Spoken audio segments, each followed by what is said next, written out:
Creative Babble.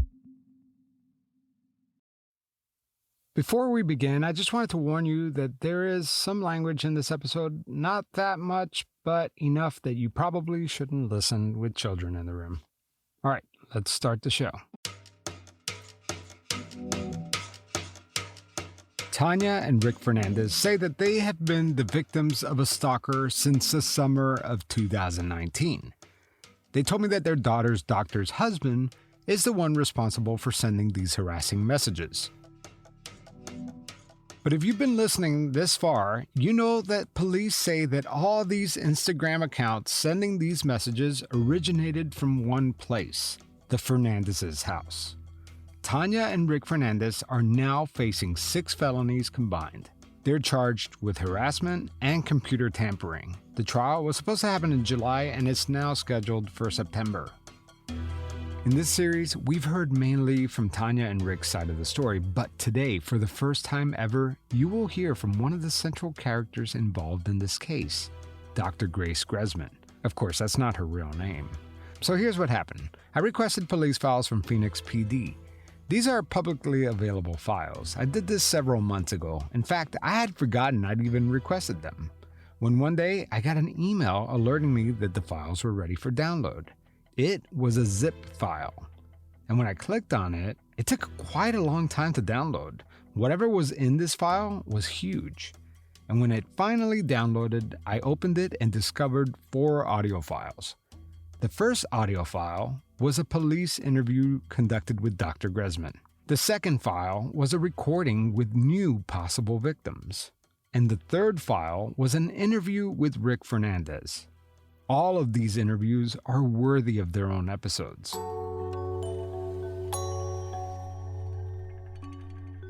And in fact, in the next few days, I will be releasing bonus episodes only for my Patreon and Pretend Plus supporters on Apple Podcasts. I'm combing through all the audio right now, so please give me some time because I have to be careful what I release and censor any possible victims' names. But trust me, it is totally worth the wait. I'm Javier Leiva, and this is Pretend. Stories about real people pretending to be someone else.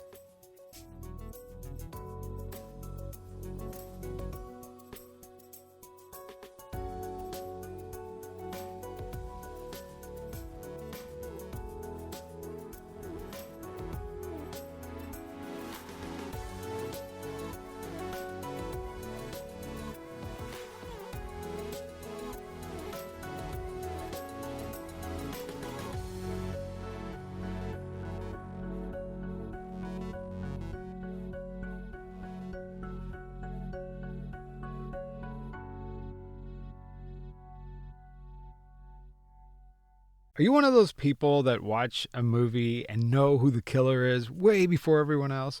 That means your detective skills are really sharp. You should put them to the test with June's Journey. June's Journey is a game that you could download on your iOS or Android, and it's great because you're solving a mystery the entire time. June's Journey is a hidden object mystery game with a captivating detective story, taking you back to the glamours of the 1920s. In the game, you're playing the role of June Parker, and you're searching for clues to uncover the mysteries behind her sister's murders. What's cool is that you could build your own luxury estate island, design it, the whole thing, and you collect scraps of information and fill them in a photo album to learn about each character. You could chat and play against other players. So instead of mindlessly scrolling through social media, try sharpening your mind and play a game like June's Journey. So can you crack the case? Download June's Journey for free today on iOS and Android.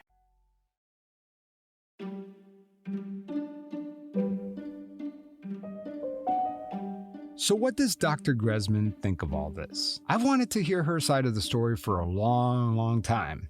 I've covered every angle of this case except for hers. The recording I'm about to play for you is an interview with Dr. Grace Gressman and the detective assigned to the case. It takes place on September 4th, 2019, 4 months after Tanya and Rick received their first harassing messages. Hi, I'm Detective at Phoenix PD. How are you? I'm good, thank you. How are you? Good. I got a message from my sergeant saying you wanted me to contact you regarding your harassment case? Yes. I mean, if it's all right with you, I would like to meet with you and our chief of security and our head of compliance might want to be there too, just to kind of give you all the information I have. Like, I have a lot of screenshots, and the hospital has a lot of screenshots and reports about what's been going on since March. So I thought it might just be easy if we just sit down together and just give you everything we have and a timeline. And I got that was my everything from thought. him. So I got a timeline from the security guard. What I'm going to have to do is write a warrant, basically, for all these, and to Instagram. And that's the first thing I'm going to do. And then however long it takes for them to get back to me, it could take months, a couple months. It'll tell me where these are originating from, basically. Remember, this interview took place way before it was discovered that all the IP addresses were coming from the Fernandez's house. What's their issue with you? I don't know, to be perfectly honest. The family is very odd, and I've taken care of them for maybe 3 years, and they come in a lot, and we've always gotten along well. Like, they've never said anything rude or mean to me. They always seem very thankful. They would appear in my office without an appointment. I mean, most people are going to turn you away if you don't have an appointment, and I would always add them on and see them. I would accommodate them. You know, she's had a lot of chronic problems, but I've always accommodated them. If you ask me, this mom is very histrionic. She likes to tell these elaborate stories. She likes when her children are sick, because then she can be like, oh, my God, you won't believe it. I went to the or the ER. So I think it's attention. I mean, I really think it's attention, and I don't know why they, latched onto me. Is her daughter but really I think a lot of it is attention. She has chronic issues, but not anything life-threatening. Okay. It's like that. But she'll always need, to go to doctors, and I think I have no proof, but I feel like Mom milks it a little bit. There's always something happening so she can bring her daughter in. And I guess she also has a son who has similar problems. I've never met him. I don't take care of him. But I think Mom really enjoys all this attention. So is that kind of like Munchausen's syndrome? Yes, which is impossible to prove. I mean, so when this first account happened in March, which involved bomb threats and guns and all of this stuff, there was multiple fake accounts talking to each other, and one of them was this fake account pretending to be me. I never suspected them at all. It wasn't until more recently when they started saying that my husband was contacting them on Instagram, and I was like, my husband doesn't have an Instagram account, and I didn't tell them that, but that's when I started to get suspicious. Let's pause here. Dr. Gressman referenced a hospital bomb threat. This bomb scare was reported on March 15th, 2019.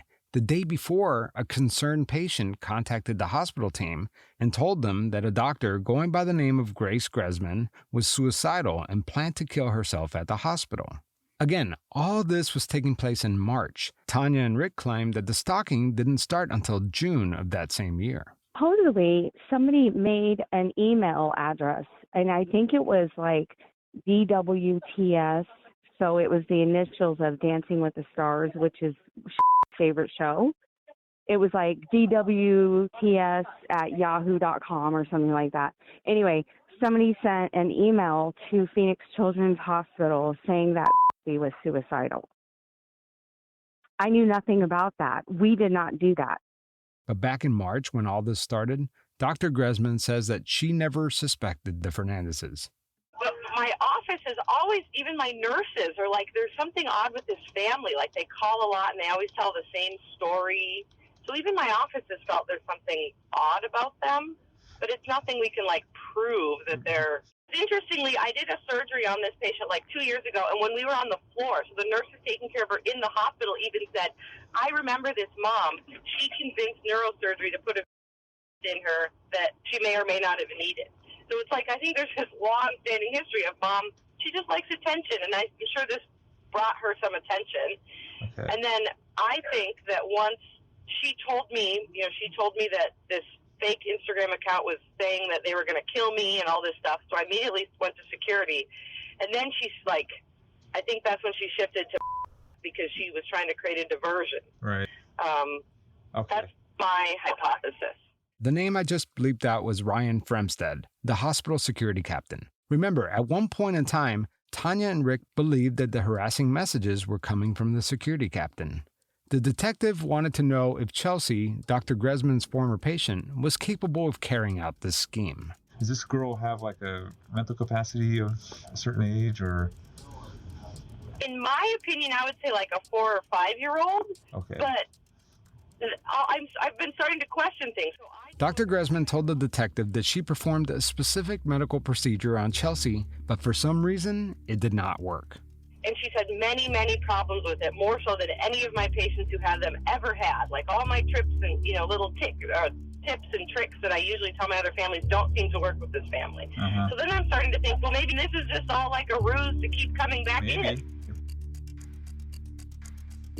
You're obviously not seeing this family anymore?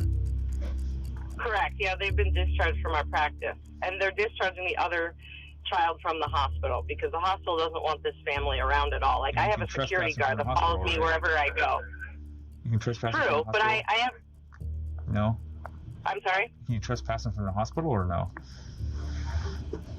Well, I don't understand, I guess. I mean, can you tell them you can't come to this hospital anymore? You can't come to Phoenix Children's Hospital? Yes. Yes. So legally we have to provide them care for 30 days. But then because our letter went out on September 25th. And we're like, if you're having an emergency, we can see you until October 25th. But after that, we will not see you anymore. Okay. But you don't know why this family decided not to like you back in March and why all this would start happening? No, like I said, they've always been really appropriate and very nice to me and very thankful. And so I really truly don't feel like they want to hurt me physically. I feel like they just like the attention. Okay. What do you want to have done? Mom? Obviously have them stop, but what criminally are you going to want them arrested or what? I would. To me, the most that can be done, because I feel like that sends the strongest message. You can't do this. You can't do this again. My guess is this has been going on to other people. Like, I can't imagine this is their first time doing this because it's so elaborate. Like, who has time to make all these fake accounts and talk to each other and you know what I mean? Like, when you're sitting around, dude, it's so easy. You just make a fake email. You make a fake email. I guess, but maybe because like every time you do so this, busy. Each one of those emails is a different account, and it's easy. It takes 5 seconds. And I guess I just don't have time to sit around at night you don't have fake conversations with other people. Remember, most of the dozens of Instagram accounts were created back in 2017, way before Chelsea Fernandez was a patient of Dr. Gressman. Tanya insists that this is exculpatory evidence. I did have to take to see her multiple times, which I'm sure grated on her every nerve. So that would be the only connection. I didn't even know her in the beginning of 2017. We were assigned to that doctor. I didn't even know her and did not know when those profiles were made. I had no idea. Absolutely not. She obviously didn't like me. She even told the cops that she didn't care for me, that she thought I had Munchausen's by proxy or whatever. She actually didn't say it. She insinuated it. But I feel like more things point towards him than they do with us because that's her spouse, that's her husband.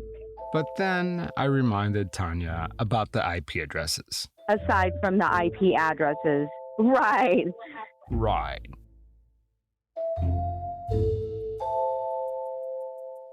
Is it slowed down or they shifted over to him now, you said, right? It seems a lot more shifted to, but right now there's like 7 Instagram accounts with my name on them that are all like fetish accounts. Dr. Gressman said that the harassment shifted over to Ryan Fremstad, the security captain. Okay. Yeah, I got all those. Like the crotch one. Yep. Okay. Yep. Okay. All right, I got all those, and I'm writing warrants for all those, and then we're going to go from there. Remember when Tanya and Rick said that the police did a 6-hour surveillance on their home? Well, here's Tanya describing the event for me a few months ago. So we called the cops. It was late at night, like 11, 12. And they come in, like, okay, what's going on? Because they were sick of hearing from us. Well, 10 minutes later, I get a message saying, oh, you had the cops at your house. Well, I'm not scared of cops. I'll beat their faces in. Okay, I took a screenshot, sent it to the policeman, And then that's when they did the surveillance on our home because he threatened to injure the cops. Yeah, but they were right there watching those messages come through on my phone and then encouraging me to interact with him, which I did. And as the cops observed Tanya communicating with the stalker, they noticed Chelsea sitting nearby, typing on their device and giggling. So she was sitting in the other room, like I could see her, and playing on her tablet. So the problem was that the officers went over to their house yesterday, and the mom would be sending messages out and getting an instant return, but the daughter's on the couch kind of typing also on her iPad, giggling. Right. And then when the officers took it from her and the mom sent messages out, she wasn't getting any more return messages on it. Interesting. Yeah, so that's my theory, but I can't prove it until I get the warrant back. And Absolutely. Then we'll go from there. there. I would hope that at least if one account came from their house, I mean, I would hope if we just say, like, look, we know this is you need to stop. Like, it would stop. Like, that's all I hope. I know there's no, like, legal action we can take, but I hope if we're, like... Legal action? Yeah, there's criminal action. We can do harassment. Oh, really? And we all know that 3 years later, the cops would eventually arrest Tanya and Rick Fernandez and charge them both with 6 felonies combined. Like I said, the trial is coming up in September, which is completely nuts because there is so much evidence against them. If this thing actually makes it to trial, which it seems like it will, what Dr. Gressman is about to say will send shockwaves through the courtroom. What will the jury think when they hear this? I guess I just want the officer I talked to last night or morning or whatever it was, he told me that it would be beneficial to just come up with like anything that made me suspect them. So I don't know if you know this or not, but there's like accounts, like for example, one of the fake accounts, I don't know if it's still there or not, is from an anesthesiologist that works here, and that's specifically an anesthesiologist that they filed a complaint against. So that was an anesthesiologist that did one of their surgeries with me, and then the family was upset and called and complained about this person. And then there's also a neurosurgeon that had actually 2 neurosurgeons that had fake accounts. And again, this child has seen neurosurgery before. So to me, it's like these are little pieces of circumstantial evidence that are all like, well, how many patients have really encountered, that neurosurgeon, that anesthesiologist, and me? Not a ton. Wow. Did you hear that? Whoever is behind this created fake accounts posing as various doctors at the same hospital. According to Dr. Gressman, the only thing these doctors have in common is that they work at the same hospital and that each of them have a complaint filed by the Fernandez family. What a coincidence.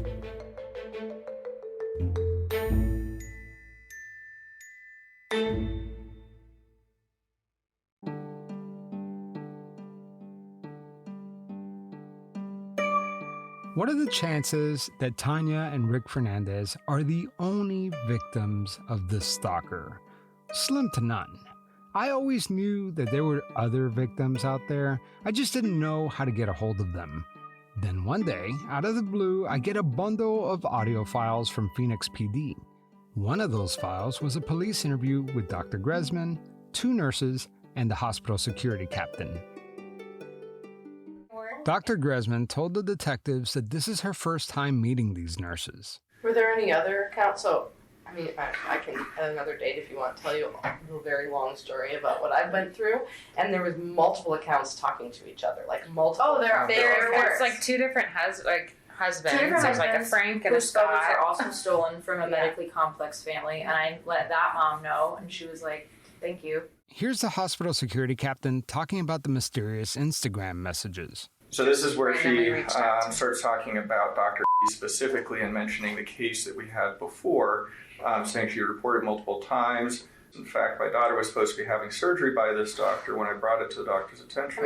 That's like a link right there. That someone was using a selfie of her on her Instagram page. She got defensive, canceled the surgery. It's not true. Told to go see someone else. Yes, I captured the screenshot. Her name is Dr. And that one doesn't exist anymore. This one does not exist anymore. Remember, this is a mysterious Instagram account, but it sure sounds a lot like Tanya Fernandez, doesn't it? The canceled surgery, the selfie with the doctor. What are the odds? Let's talk about this selfie. There's a picture the stalker sent Tanya Fernandez. It's a selfie with Dr. Gressman and her former patient, Chelsea. The picture has a box over Chelsea's face. The message reads, "I cropped out your retarded daughter. I jack off to this photo constantly." At one point they did, which was not my own picture. It was a picture I'm pretty sure they took of me in the office. Because I was like, I don't recognize that picture at all. Dr. Gressman chimes in. To your point, at one point two neurosurgeons had fake accounts, one of the anesthesiologists had a fake account. People like blow it off, like, oh, that's weird. But when you add all the little things together, that's... Dr. Gressman is convinced that whoever's sending all these messages is clearly Tanya Fernandez. Because that's what, I mean, it makes sense. They made a fake of everyone in my entire family. Oh my like, God. my sister-in-law, my brother-in-law, my mother, my husband, me. Tanya Fernandez admitted to her that she went on a people search website called Been Verified and looked her up. She told me that she looked me up. We're This buying family one too. told me that they knew where I lived. They know my phone number. They called me. They emailed my husband. They did call you? They called me, they emailed my husband, and they told me they know where I live, and they got all that information off Ben Verified. And you can get yourself removed off Ben Verified. Like, you have to pay to get people's information off of that. So they paid to get, that's how they knew the name of my brother and my sister and my parents and all that stuff. So I would get yourself, if you can, off of Ben Verified, just because that someone can easily find your information. So what had happened is basically she told me that there was fake accounts that she was talking to that were threatening to kill me, and so that's when I was like, I'm done with you as my patient. Here's Tanya explaining why she looked up Dr. Gressman on Been Verified. I got weirded out in mid-August of last year. I'm like, something's not right. So I paid $25 to do a background check on the doctor. I don't care where she lives. I don't care about her personal information. I wanted to see if any of these profiles made sense. None of them did, except for the husband. Tanya says she was just trying to verify if all the accounts claiming to be Dr. Gressman's family members were real. But that's not how Dr. Gressman took it. She's like, why the hell is this patient's mom doing a background check on me? Super creepy. So she did what most professionals would do and alerted the hospital security team. And then she had us talk to the head of security at Phoenix Children's. She called him her go-to person. Around this time, I guess no one at the hospital or the police were buying the Fernandez's story, so the Fernandezes began to blame the security captain for sending all the harassing messages. And you might be asking yourself, why would the security guy at a hospital stalk this family? Here's Tanya describing her conversations with the stalker. And I said, you're the same idiot we've been dealing with all summer. Who are you? And he said, I'm her go-to person. Here's Dr. Gressman again. And she started investigating it, right? Yes, and so she started investigating, and then she said I was behind all that he was the one that was doing it, where he had been helping me, because there had been stuff going on since the previous March. And so that was after I had met with them. Correct. And she sent you a text message saying, hey, I found out who's doing this, and you got that. Oh, I heard. Yes. So they refused to turn over any of the evidence of the people they were talking to, saying that they were going to kill me, and that's when I was like, you have to see my partner once, and then they were discharged from the practice. So this was an actual family here? Yes, a patient that I took care of for years, and the brother was a patient here, but he also got discharged from the hospital. And then that's when a lot of the nasty ones popped up right after that. Yes. And it was after I met with the family. So whenever Dr.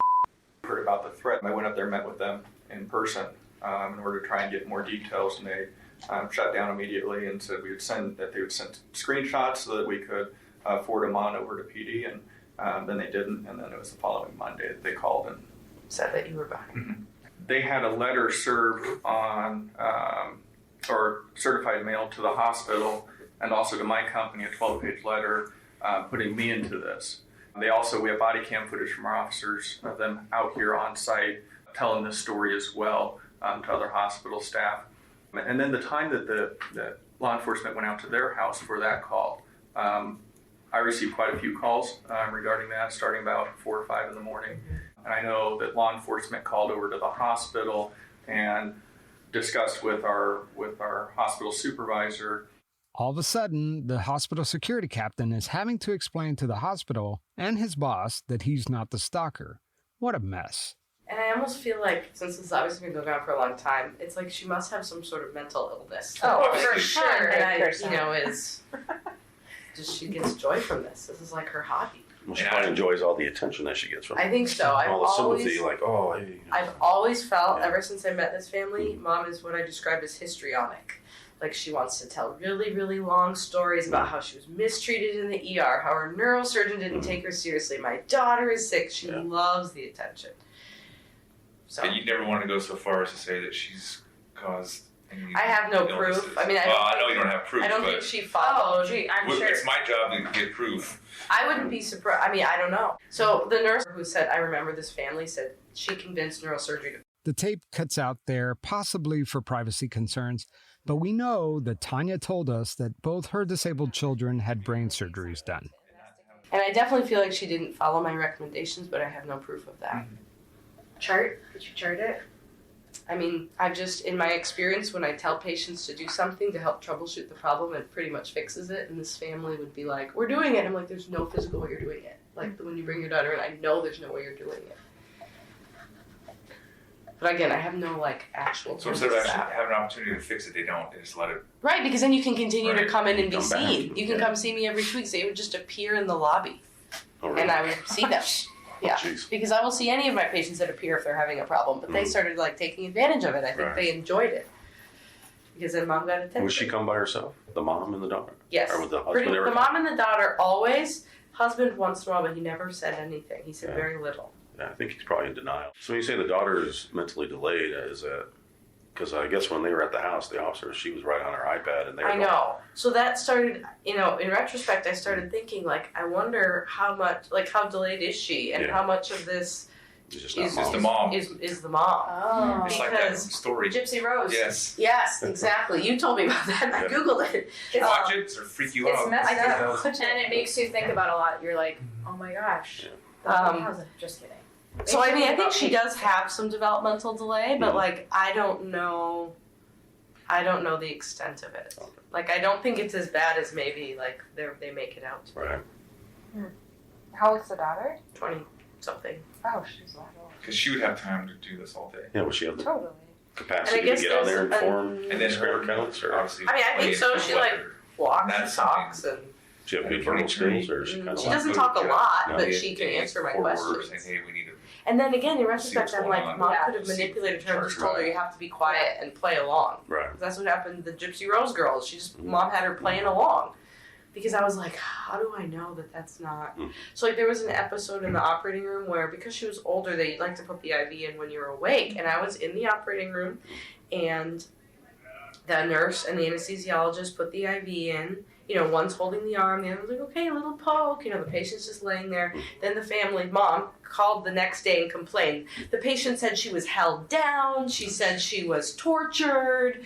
And I was like, that's not true. Yeah, we get those reports also. I was there. Oh, wow. So, like, I mean, if the daughter communicated that or not, I don't know. Right. But I was like, that's not even true. And then that anesthesiologist had a fake Instagram account, too. well, There's more to this tape that I chose not to play. That's why it took me so long to put together. The detectives talk about the process of building a criminal case against the Fernandezes. And of course, this is all publicly available information, and the defense most likely has access to these interviews, if not more. I just don't want to put anything out there that could jeopardize the upcoming trial. Of course, keep the conversation going on social, especially on the Facebook group. There's the official Pretend Facebook group, but there's also this really neat unofficial Facebook group that one of our listeners started. It's very cool. I love it. So follow one, follow both. Just keep the conversation going. Also, I'm working on my next series, and if you could believe it, it's actually crazier than the Fernandez story, in my opinion. This is downright scary. I'm trying to juggle these two series at the same time. Plus, I'm about to release season 4 of Criminal Conduct in August. And don't forget my brand new podcast, Ponzi Playbook. If you haven't checked it out, you really should. It's really a fun one. Much lighter than my 2 other shows. It's really the most fun I've had podcasting. It's just 2 dudes talking about the craziest Ponzi schemes you've never heard of. I host it with my pal, Neil McTighe. So go check that out. Talk to you soon.